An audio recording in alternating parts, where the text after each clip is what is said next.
Hello दोस्तों, welcome back to my YouTube channel. साथियों, एक बार फिर आप सभी का स्वागत है GK all exam by Sunil YouTube channel में।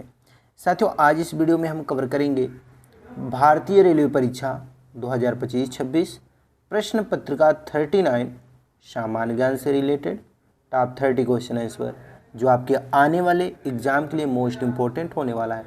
तो साथियों, यदि आप रेलवे ग्रुप डी, एनटीपीसी या अन्य किसी भी वनडे एग्ज़ाम की तैयारी कर रहे हैं जिसका पेपर 1-2 महीने में होने वाला हो, तो आपके लिए ये वीडियो मोस्ट इम्पोर्टेंट होने वाला है, क्योंकि इस वीडियो में हम टॉप 30 क्वेश्चन आंसर कवर किए हैं जो आपके एग्ज़ाम के लिए मोस्ट इम्पोर्टेंट है। और वीडियो के लास्ट में टेस्ट भी लिए हैं, तो वीडियो को पूरे ध्यान से देखिएगा और वीडियो के लास्ट में जो टेस्ट लिए हैं उस टेस्ट को ज़रूर दीजिएगा।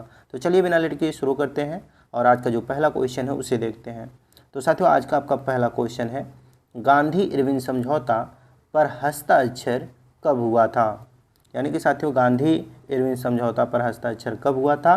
तो राइट आंसर करिएगा 1931 ईस्वी में गांधी इरविन समझौता पर हस्ताक्षर हुआ था। तो 1931 option number B right answer करिएगा। नेक्स्ट क्वेश्चन है, जय जवान जय किसान का नारा किसने दिया था? मोस्ट इम्पोर्टेंट क्वेश्चन, और आप सभी जानते हैं साथियों, लाल बहादुर शास्त्री जी ने जय जवान जय किसान का नारा दिया था। तो option number B right answer करिएगा। चलिए नेक्स्ट क्वेश्चन देखते हैं, क्वेश्चन नंबर 3। गांधी जी दक्षिण अफ्रीका से भारत कब लौटे? मोस्ट इम्पोर्टेंट क्वेश्चन, और इसका राइट आंसर करिएगा 1915 में महात्मा गांधी जी दक्षिण अफ्रीका से भारत लौटे थे। तो ऑप्शन बी राइट आंसर करिएगा।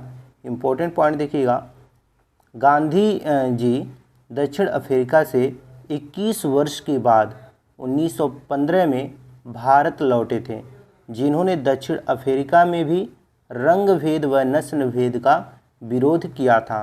कभी कभी एग्जाम में प्रश्न पूछा जा सकता है कि रंग भेद व नस्ल भेद का विरोध दक्षिण अफ्रीका में किसने किया था?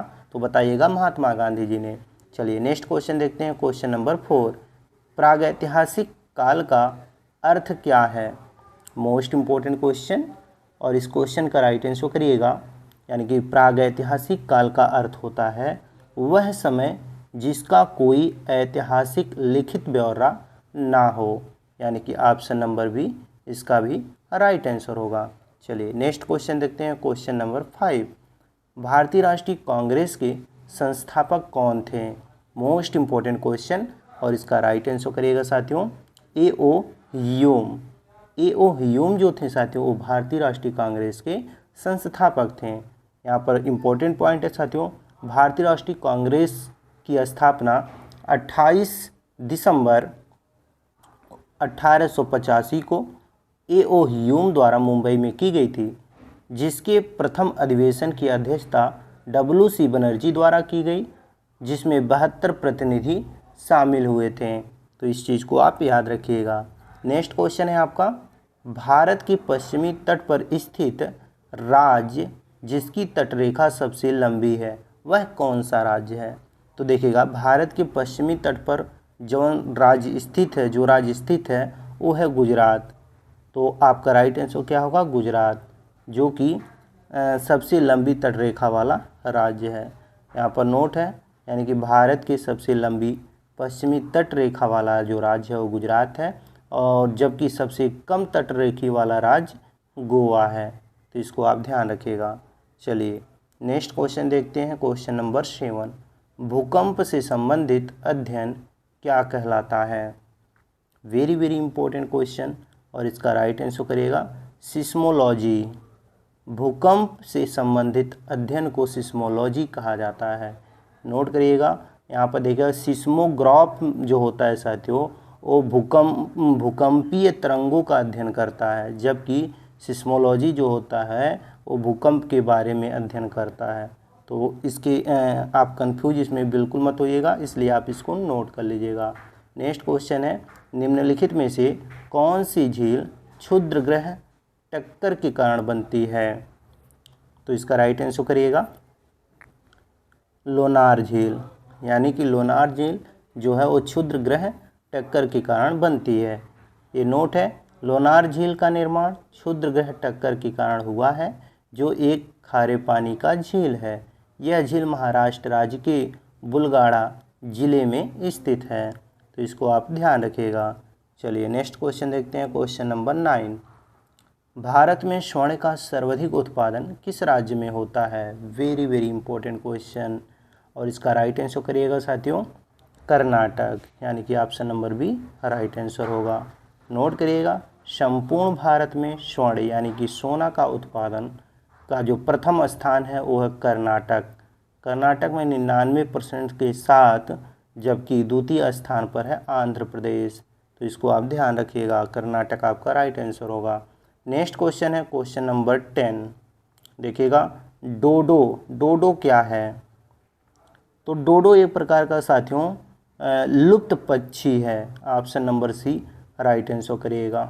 डोडो क्या है? एक प्रकार का लुप्त पक्षी है। यहाँ पर देखिएगा, डोडो नामक एक पक्षी है जो हिंद महासागर के मॉरिशस द्वीप पर पाया जाता है, जो यह लुप्त हो चुका है, जिसका कारण है अत्यधिक शिकार, यानी कि ये वर्तमान में लुप्त हो चुका है, जिसका कारण शिकार बताया गया। बाकी आप इसका राइट आंसर करेगा, यह डोडो जो है वो लुप्त पक्षी है। चलिए नेक्स्ट क्वेश्चन देखते हैं, क्वेश्चन नंबर 11। भारत के किस राज्य में सबसे अधिक पवन ऊर्जा का निर्माण होता है? तो इसका राइट आंसर करिएगा तमिलनाडु में, यानी कि option number A right answer होगा। इम्पोर्टेंट पॉइंट है, भारत में पवन ऊर्जा में शीर्ष राज्यों पर प्रथम राज्य तमिलनाडु, द्वितीय राज्य महाराष्ट्र, तृतीय राज्य गुजरात, चौथा राज्य कर्नाटक है, जबकि विश्व भर में भारत का पवन ऊर्जा का जो स्थान है वो चौथा स्थान है।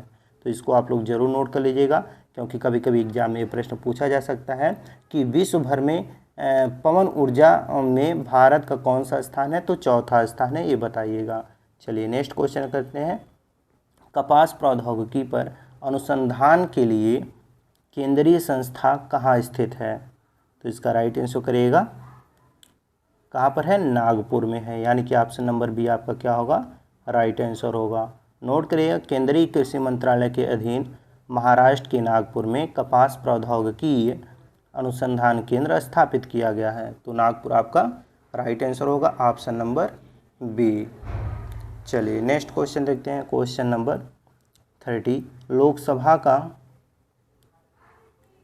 कुल सदस्य कितना होता है? लोकसभा का कोरम कुल सदस्य संख्या कितना होता है?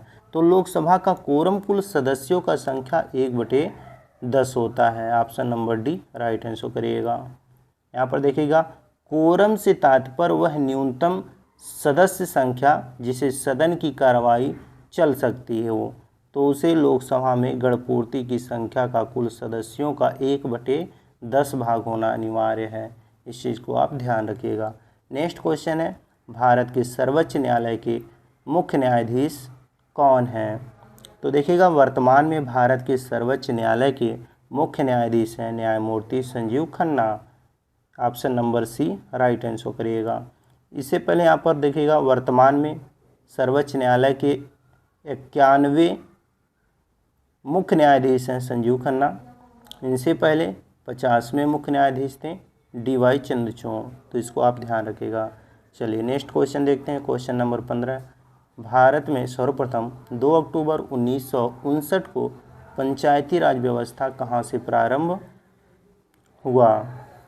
तो इसका राइट आंसर करिएगा, नागौर जिला राजस्थान से सर्वप्रथम 2 अक्टूबर 1959 को पंचायती राज व्यवस्था प्रारंभ किया गया था। किसके द्वारा किया गया था? तो यहाँ पर देखिएगा, भारत के प्रथम प्रधानमंत्री पंडित जवाहरलाल नेहरू द्वारा राजस्थान के नागौर जिले के बगदरी गांव से सर्वप्रथम पंचायती राज व्यवस्था शुरू की गई थी, जो 2 अक्टूबर 1959 में हुई थी। इसके बाद राजस्थान के बाद आंध्र प्रदेश राज्य में 11 अक्टूबर 1959 को शुरू हुई थी। तो पहले तो राजस्थान के नागौर में शुरू हुई थी, उसके बाद आंध्र प्रदेश राज्य में शुरू की गई थी। चलिए नेक्स्ट क्वेश्चन देखते हैं, 16 नंबर। भारतीय संविधान के अनुसार यहाँ कितने प्रकार के आपातकाल हैं? तो राइट आंसर करिएगा 3 प्रकार के, यानी कि option number A right answer होगा।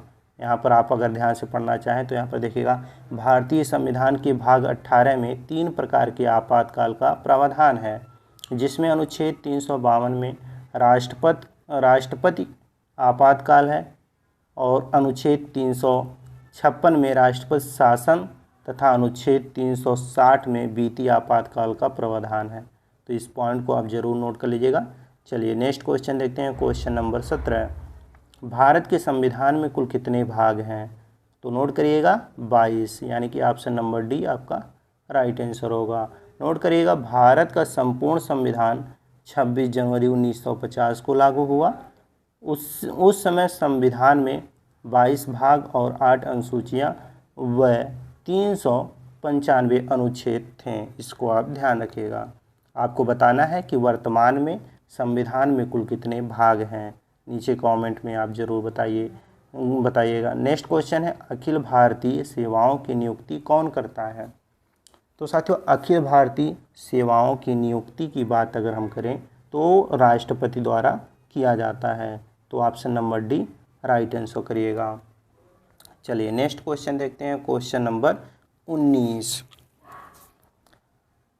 एक जिले में सामान्य प्रशासन का प्रमुख कौन होता है? तो एक जिले में जो सामान्य प्रशासन का प्रमुख होता है वो जिला अधिकारी होता है। तो ऑप्शन बी राइट आंसर करेगा, जिला अधिकारी। यहाँ पर देखिए, एक जिले से सामान्य प्रशासन का जो प्रमुख होता है वो जिला कलेक्टर या जिला अधिकारी होता है। नेक्स्ट क्वेश्चन है, राज्य मानवाधिकार आयोग का अध्यक्ष कौन होता है? तो इसका राइट आंसर करिएगा, उच्च न्यायालय का सेवानिवृत्त मुख्य न्यायाधीश, यानी कि ऑप्शन नंबर जो आपका सी दिया गया है राइट आंसर होगा। नेक्स्ट क्वेश्चन है आपका 21 नंबर, भारतीय संविधान के किस अनुच्छेद के अंतर्गत प्रत्येक नागरिक को अपनी मानवीय गरिमा से जीने का अधिकार है? तो है अनुच्छेद 21, यानी कि ऑप्शन ए राइट आंसर करिएगा। नेक्स्ट क्वेश्चन है, राष्ट्रीय सुरक्षा परिषद का अध्यक्ष कौन होता है? तो इसका राइट आंसर करिएगा प्रधानमंत्री, यानी कि ऑप्शन नंबर बी। देखिएगा, राष्ट्रीय सुरक्षा परिषद की स्थापना नवंबर 1998 में हुई थी, जिसका पदेन अध्यक्ष वर्तमान का जो प्रधानमंत्री होता है वो होता है। इसको आप ध्यान रखिएगा। बल्कि जो वर्तमान में भारत के प्रधानमंत्री होंगे वो राष्ट्रीय सुरक्षा परिषद के अध्यक्ष होंगे और इसकी स्थापना 1998 में की गई थी, ध्यान रखिएगा। चलिए नेक्स्ट क्वेश्चन देखते हैं, क्वेश्चन नंबर 23। संविधान का कौन सा आर्टिकल रूल ऑफ लॉ का विस्तृत उल्लेख करता है? तो आर्टिकल, तो ध्यान रखिएगा, इसका राइट आंसर करिएगा, यानी कि 23 का अनुच्छेद 14। अनुच्छेद 14 जो है साथियों वो रूल ऑफ लॉ का विस्तृत उल्लेख करता है। यहाँ पर देखिएगा, आर्टिकल 13 जो है वो पुनरावलोकन के लिए काम करता है, जबकि आर्टिकल 14 रूल ऑफ लॉ के लिए उल्लेख है जिसमें, और आर्टिकल 50 यानी कि 15 सार्वजनिक स्थानों पर समानता का उल्लेख है, और अनुच्छेद 16 में लोक नियोजन में समानता का उल्लेख है। इसको आप ध्यान रखिएगा। चलिए नेक्स्ट क्वेश्चन देखते हैं, बेरोजगारी व मुद्रास्फीति की संयुक्त घटक क्या कहलाती है? तो बेरोजगारी व मुद्रास्फीति की संयुक्त घटक जो होती है उसको कहते हैं stagflation. Option number C right answer करिएगा। यहाँ पर देखिए, स्टैगफ्लेशन का अर्थ होता है जब मुद्रास्फीति और बेरोजगारी दोनों की दर उच्च हो, उसको स्टैगफ्लेशन कहते हैं। इसको ध्यान रखिएगा। चलिए नेक्स्ट क्वेश्चन देखते हैं, 25 नंबर, डॉक्टर वर्गीज कुरियन का नाम विख्यात है, क्यों? क्योंकि वे श्वेत क्रांति से संबंधित हैं। Option number C right answer करिएगा। नेक्स्ट क्वेश्चन है, मिशन इंद्रधनुष का संबंध निम्नलिखित में से किस क्षेत्र में है? तो इसका राइट आंसर करिएगा, स्वास्थ्य के क्षेत्र में मिशन इंद्रधनुष का संबंध है। तो option number B right answer करिएगा। यहाँ पर इम्पोर्टेंट पॉइंट है, आप लोग इसको ध्यान से पढ़ लीजिएगा क्योंकि आपके एग्जाम के लिए ये पॉइंट इम्पोर्टेंट है। चलिए नेक्स्ट क्वेश्चन देखते हैं, क्वेश्चन नंबर 27, निम्नलिखित में से कौन सी संस्था संविधानेतर है? तो इसका राइट आंसर क्या हो जाएगा? नीति आयोग। नीति आयोग जो है साथियों वो एक ऐसा संस्था है जो संविधानेतर है। तो option number C right answer करिएगा। नेक्स्ट क्वेश्चन है, जेम्स टोबिन के द्वारा पहली बार सुखाया गया टोबिन टैक्स निम्न में से किस लेन देन पर लगाया जाता है? तो इसका राइट आंसर करेगा करेंसी के लेन देन पर, यानी कि option number B right answer होगा। चलिए नेक्स्ट क्वेश्चन देखते हैं। क्वेश्चन नंबर 29, कृषि का काटो और चलाओ प्रतिरूप भारत के किस प्रदेश में प्रचलित है? तो इसका राइट आंसर करेगा उत्तरी पूर्वी प्रदेश में, यानी कि option number D right answer होगा। नेक्स्ट क्वेश्चन है, भारत में इस्पात उद्योग को निम्नलिखित में से किसके आयात की अपेक्षा होती है? वेरी वेरी इंपॉर्टेंट क्वेश्चन, और इसका राइट आंसर करेगा कुकिंग और कोयला, यानी कि ऑप्शन नंबर जो आपका सी दिया गया है राइट आंसर होगा। चलिए ये टॉप 30 क्वेश्चन हो गए। बाकी 2 क्वेश्चन हैं जो कि आपके टेस्ट हैं। पहला टेस्ट है, निम्नलिखित में से संयुक्त राष्ट्र दिवस कब मनाया जाता है? ये पहला टेस्ट है, राइट आंसर नीचे कमेंट में बताइए। दूसरा टेस्ट है, निम्नलिखित में से संतोष ट्रॉफी किससे संबंधित है? ये दूसरा टेस्ट है, इसका भी राइट आंसर नीचे कमेंट में बताइए।